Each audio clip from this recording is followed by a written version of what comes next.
Bumwelta naman ang China sa isang ulat ng Estados Unidos na di umano'y gumagastos ito ng bilyong-bilyong dolyar taon-taon para manipulahin ang mga impormasyon. Ayon sa inilabas na pahayag ng tagapagsalita ng Chinese Foreign Ministry na si Wang Wenbin bilang tugon sa US State Department's Global Engagement Center Special Report na nagsabi na ang Beijing ay nagpapakalat ng false or biased information upang mag-promote ng positive views sa kanilang bansa at Chinese Communist Party.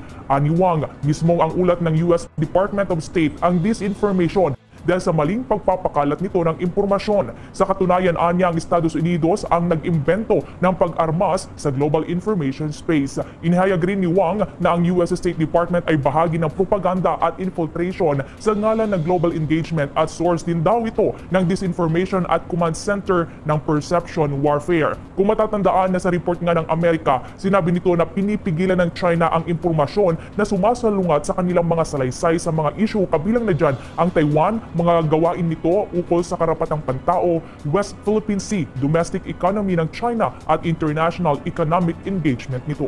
China, mga sangkay, natataranta na. Ano ba ang nangyayari? Yan po ang pag-uusapan ngayon. So, mga sangkay, mag-usapan po natin itong patungkol po sa China na naman. No? Talagang walang katapusang istorya ng kanilang kalokohan, pambubuli sa mga Pilipino, mga sangkay. Noon, medyo ano pa tayo dito medyo naniniwala tayo na parang friendship goals ang kanilang ginagawa. But habang tinitingnan po natin ang nagiging sitwasyon, mukhang iba po sa katotohanan ang kanilang ginagawa. Ngayon, ito mga sangkay, tingnan po natin ang balitang ito. Ito po, China, kinontra ang military expansion ng US sa mga bansa sa Asia Pacific. Okay. Bakit kaya nila kinontra, mga sangkay? Natural. Natataranta po ang China kasi hindi po sila makagalaw kapag andyan yung militar. Halimbawa na lamang po yung US. Dyan po sa West Philippine Sea. Though, ang China naiinis na po na may pagkataranta. Base po sa kanilang kilos at galaw ngayon. Di ba nga, nakaraan, mga sangkay, nung tanggalin yung floating barrier ng mga Pilipino ayon po sa utos ng ating presidente, gumawa na lamang po sila ng istorya. Sabi nila, hindi, kami na rin ang nagtanggal nun kasi ganito. Alat naman ng tokwa, niloko pa tayo. Sila pa yung nagtanggal.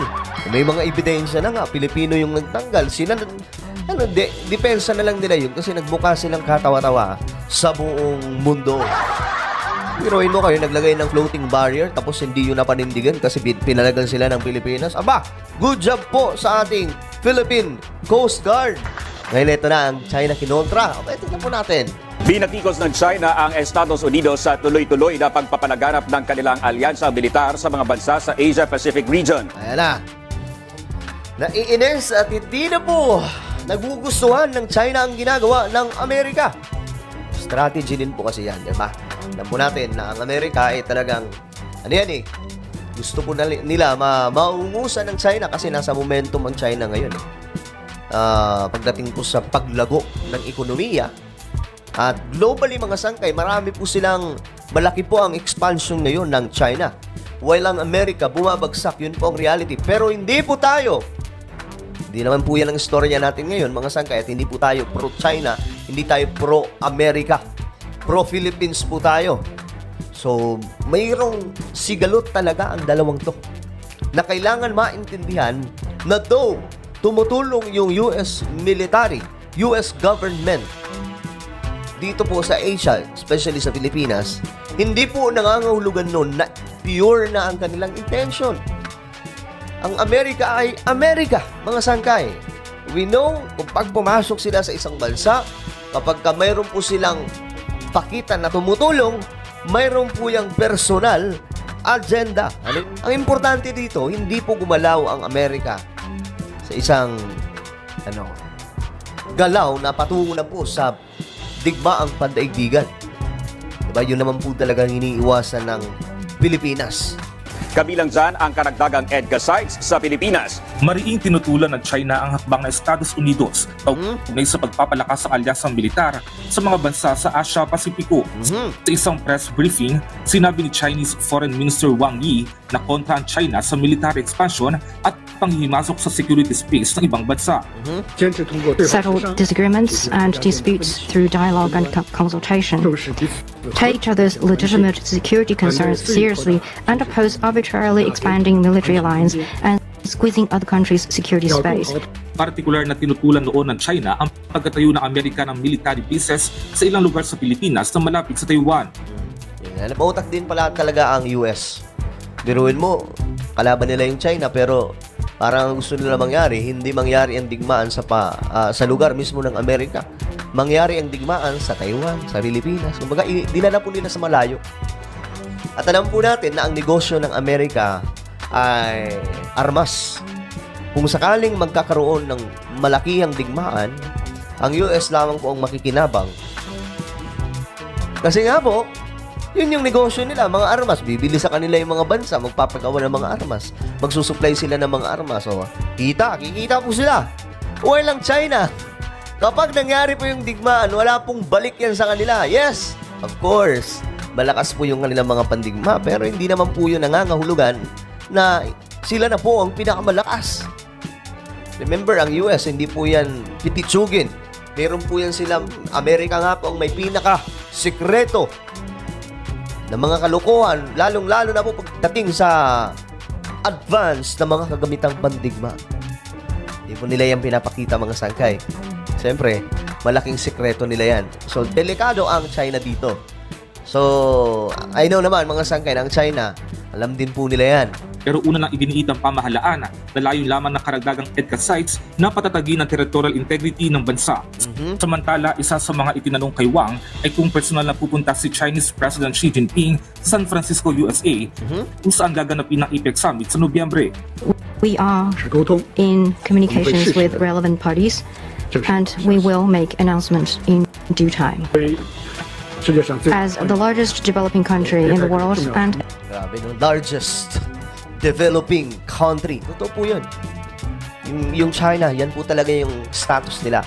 That's why natataranta po sila, mga sangkay, na baka sakali, mamaya bigla po silang no choice na kundi pumalag. Dahil po sa US, di masasayang po lahat ng kanilang pinaghirapan.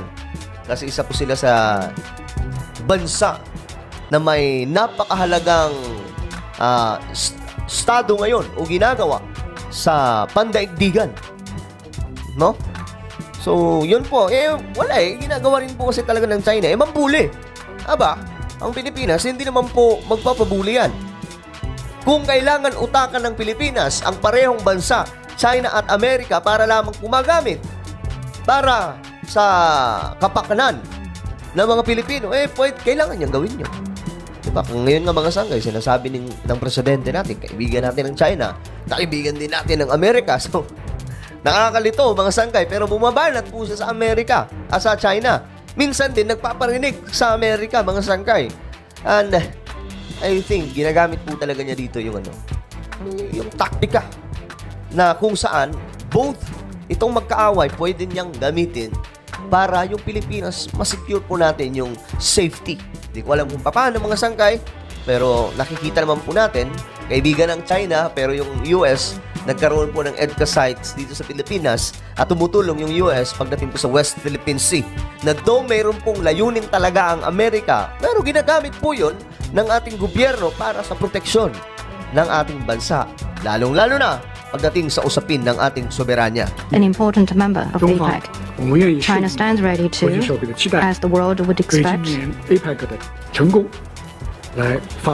play a constructive role for the success of APEC meeting this year. Sa gitna ng tensyon sa South China Sea, naglabas ang Beijing na isang dokumentong may pamagat na Global Community of Shared Future na layong aksyonan ng mga hamok kinakaharap ng iba't ibang bansa.